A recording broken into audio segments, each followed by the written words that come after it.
La tensión en el ambiente se puede cortar con un cuchillo. La realidad es que, ahora mismo, el Partido Socialista cuenta con 3 personas bajo investigación por una red de corrupción. Son 3 nombres sobre la mesa. Ante esto, la única opción es exigirle al líder del Grupo Popular que ponga orden de una vez entre sus filas, porque resulta insostenible el nivel de interrupciones. Es curioso, porque esto nos hace recordar a la época de Aznar, quien llegó al poder prometiendo una limpieza absoluta en las instituciones. Una narrativa idéntica a la que maneja hoy el señor Feijóo. Pero, ¿cuál fue el balance real que dejó Aznar al salir del gobierno? Los datos están ahí. 34 procesos de corrupción en manos de la justicia, 362 cargos públicos salpicados y un desfalco que superó los 1.000 millones de euros robados a las arcas públicas. Repito la cifra para que quede clara. Más de 1.000 millones de euros. Además, nos dejó una estampa que compite directamente con la famosa foto de las Azores en el podio de la infamia. Una fotografía protagonizada por alguien que hoy se dedica a lanzar advertencias desde las escaleras de la Moncloa,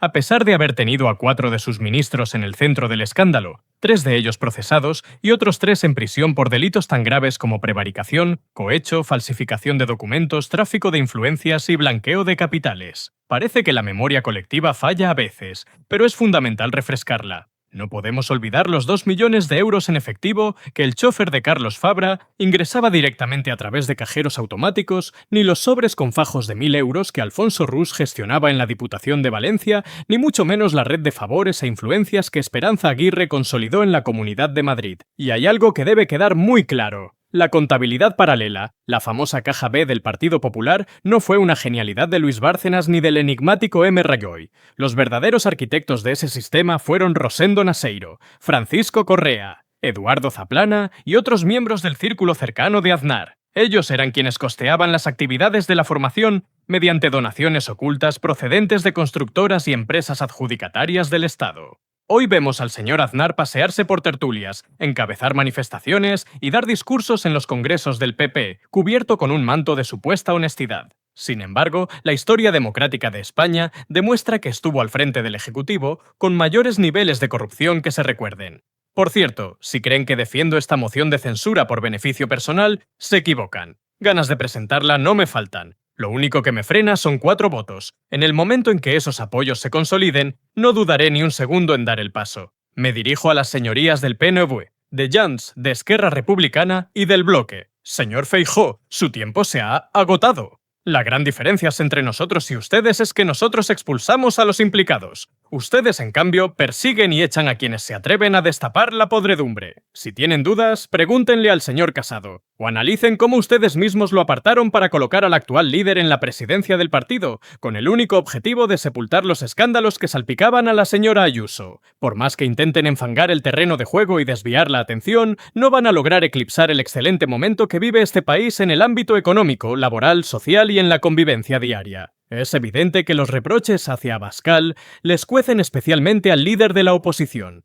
Pero vayamos al grano y hablemos de corrupción con las estadísticas en la mano. ¿Quieren saber cuál es la situación del Partido Popular a día de hoy? Tienen abiertos más de 30 procesos judiciales que involucran a 200 de sus cargos públicos. Esa, y no otra, es la radiografía real de la situación actual. Hay que admitir una realidad innegable. Yo no he conseguido que dentro de mis filas la corrupción sea equivalente a 0. Es un hecho incontestable. Por esa misma razón, he pedido disculpas públicamente, asumiendo toda la carga de mis actos, y reconozco que cometí un error al depositar mi confianza en figuras como Santos Cerdán y José Luis Ábalos. Mi error fue no calibrar la profunda raíz que tienen este tipo de conductas en el panorama político de nuestro país. Ese ha sido mi verdadero fallo. Por ello, asumo cualquier tipo de reproche que se me dirija y reitero ante esta Cámara y ante toda la ciudadanía mi compromiso absoluto para adoptar cada una de las herramientas de transparencia y regeneración democrática que propongan las diferentes fuerzas parlamentarias. Seguiré actuando con total firmeza, se lo aseguro. Lo que bajo ningún concepto voy a tolerar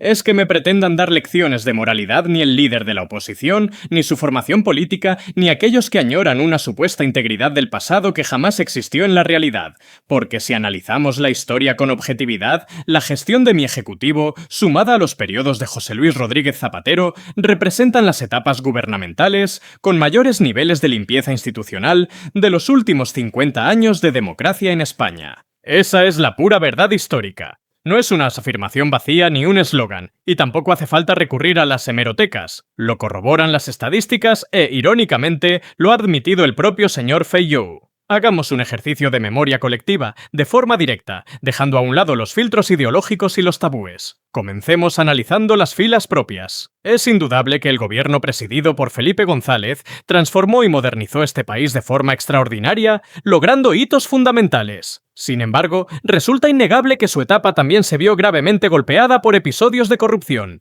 Bajo su mandato, se vivieron las salidas forzadas de un director general de la Guardia Civil, del gobernador del Banco de España, de un vicepresidente del gobierno, así como de diversos ministros y secretarios de Estado de Seguridad. Todos ellos tuvieron que presentar su renuncia. Eso ocurrió en un ejecutivo que hizo grandes cosas por situar a España en el plano internacional y europeo, pero que en materia de control de la corrupción estuvo lejos de ser perfecto o infalible. Y esto lo expongo con total claridad desde mi posición como secretario general del Partido Socialista. Tras esa etapa, dio comienzo el periodo gubernamental de José María Aznar. Hoy en día, vemos cómo el señor Aznar participa activamente en debates, encabeza movilizaciones y acude a los cónclaves del Partido Popular exhibiendo una supuesta pulcritud moral. Pero los hechos demuestran que lideró la etapa con mayor índice de corrupción institucionalizada de nuestra historia democrática reciente. Y esta conclusión no es un parecer estrictamente personal, es la percepción mayoritaria de la sociedad y coincide con lo que el propio líder de la oposición dejó entrever hace unos días de forma involuntaria. En un claro desliz verbal, me acusó textualmente de encabezar el gobierno más corrupto de los últimos 20 años. Esa fue la frase exacta que pronunció. Le traicionó por completo el subconsciente. ¿Por qué acotó la acusación a 2 décadas en lugar de hablar de 30, 40 o 50 años? La respuesta es evidente, porque hace exactamente 20 años que concluyó el mandato de José María Aznar. Su subconsciente simplemente verbalizó la realidad. Al líder de la oposición le ocurre con la honestidad lo mismo que con sus opciones de presidir el país. Solo aflora por accidente. Si nos detenemos a analizarlo, su declaración posee una gravedad extrema. Lo que vino a reconocer implícitamente es que el ejecutivo del cual él mismo formó parte, ocupando responsabilidades como la Secretaría General de Asistencia Sanitaria y la presidencia de la entidad estatal Correos, ostenta el récord de corrupción en la historia. Ese reconocimiento interno debería ser motivo suficiente para invalidar cualquier aspiración presidencial. Aún así, es de justicia reconocer que la etapa de Mariano Rajoy no se quedó atrás. De hecho, si analizamos los datos puramente cuantitativos, llegó a superar los registros de la era Aznar. Revisemos las cifras oficiales, que son el reflejo de los hechos objetivos. Un total de 60 causas judiciales abiertas por tramas de corrupción durante el mandato de Rajoy. En este caso, el foco no se situaba en los 1.000 millones de la etapa anterior, sino en una cantidad bajo sospecha que rondaba los 100 millones de euros, implicando a la impresionante cifra de 1.236 cargos públicos procesados. Vuelvo a recalcar el dato: 1.236 personas con responsabilidades públicas imputadas. Entre ellas, figuras del calibre del propio ministro del Interior, Jorge Fernández Díaz, quien hoy se dedica a defender la limpieza de su gestión en columnas de opinión y debates; el secretario de Estado de Seguridad, Francisco Martínez; el presidente de la región de Murcia; el secretario de Organización de la Formación en Galicia, el señor Crespo; o el secretario general de la organización en Madrid, el señor Granados. Ante semejante despliegue, las ficciones televisivas sobre bandas criminales se quedan cortas.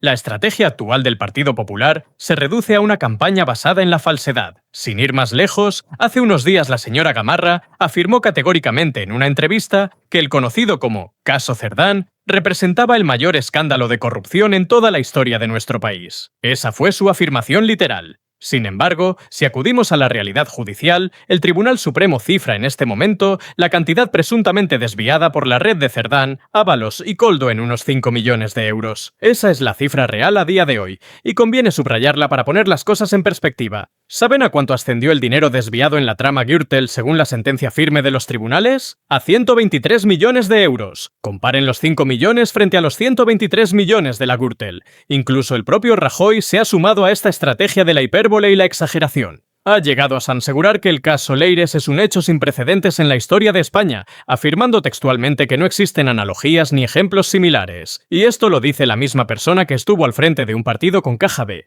el presidente que tuvo ministros vinculados a los papeles de Panamá y bajo cuyo mandato operó la llamada Policía Patriótica. Es un descaro absoluto. No estamos ante un simple debate político, sino ante la doble moral de siempre y la ley del embudo que el Partido Popular aplica cada vez que tiene que juzgar sus propios escándalos y asumir responsabilidades sanciones exigibles en materia de ejemplaridad. La realidad incuestionable es que, durante el mandato de Mariano Rajoy, la corrupción dejó de ser un hecho aislado para convertirse en un problema sistémico en España, afectando de raíz a las estructuras del Estado. La mancha se extendía desde las concejalías de pequeños municipios hasta múltiples ministerios, pasando de forma evidente por sectores de la policía, empresas privadas y los propios tribunales de justicia.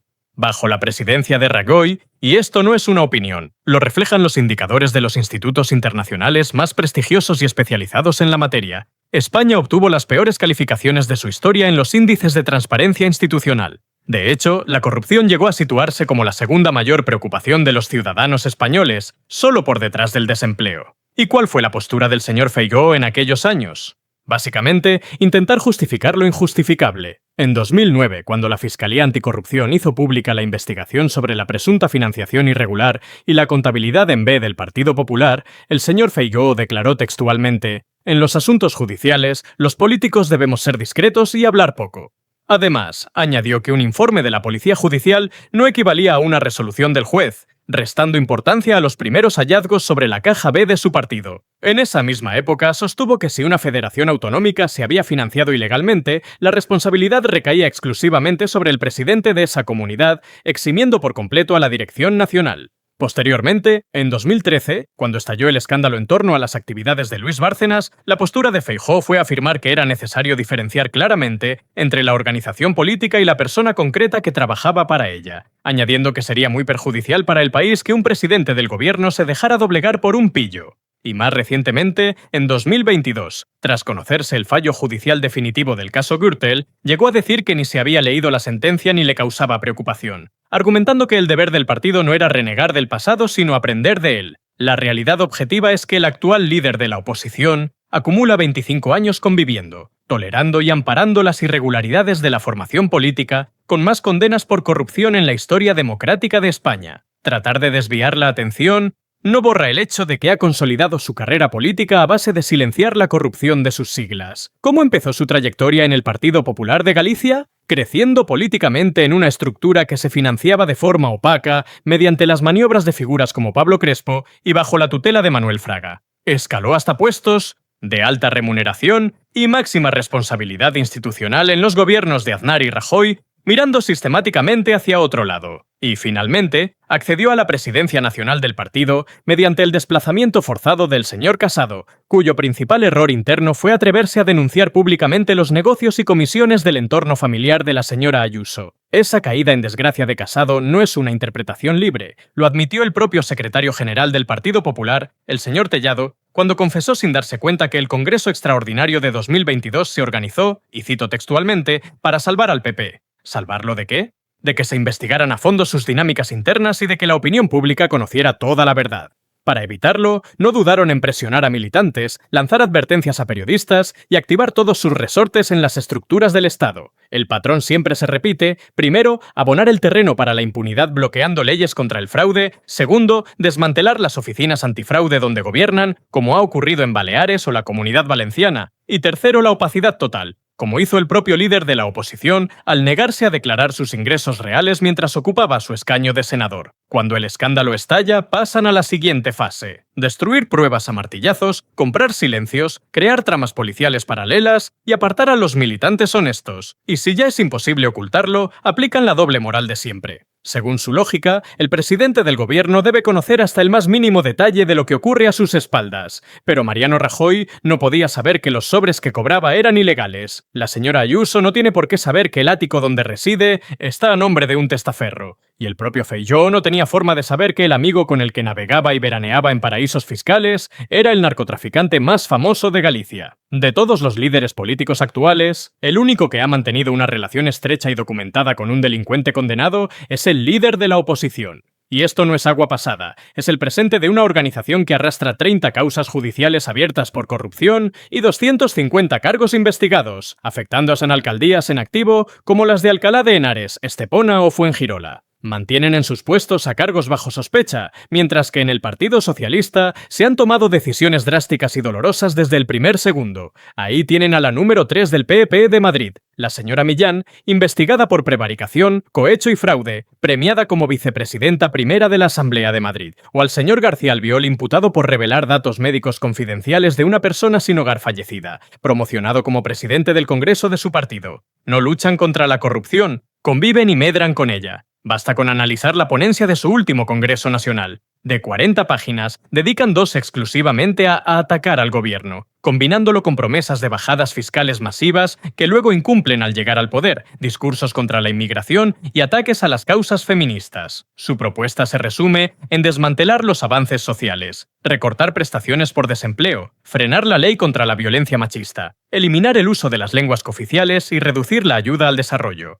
además de abandonar el Pacto Verde y congelar la transición ecológica. Pero lo más revelador de esas 40 páginas es lo que deciden omitir. No hay ni una sola medida concreta para combatir la corrupción. Apenas dedican 10 líneas a despachar el asunto con vaguedades. Eso sí, han blindado legalmente lo que podemos llamar la cláusula Quirón, en la página 34 de su documento. Bajo el pretexto de reformar la relación con la administración tributaria, proponen introducir el derecho al error para minimizar las consecuencias de los fallos en las declaraciones fiscales. Traducido al cristiano, anuncian una reforma legal diseñada a la carta para salvar de la inspección fiscal a la pareja de la señora Ayuso. Un intento de autoamnistía fiscal encubierta aprobado en su propio Congreso. El descaro es absoluto. Subir a la tribuna a exigir limpieza mientras se redactan normas para proteger los fraudes del entorno familiar es la máxima expresión de la ley del embudo y el mayor despropósito institucional que se recuerda.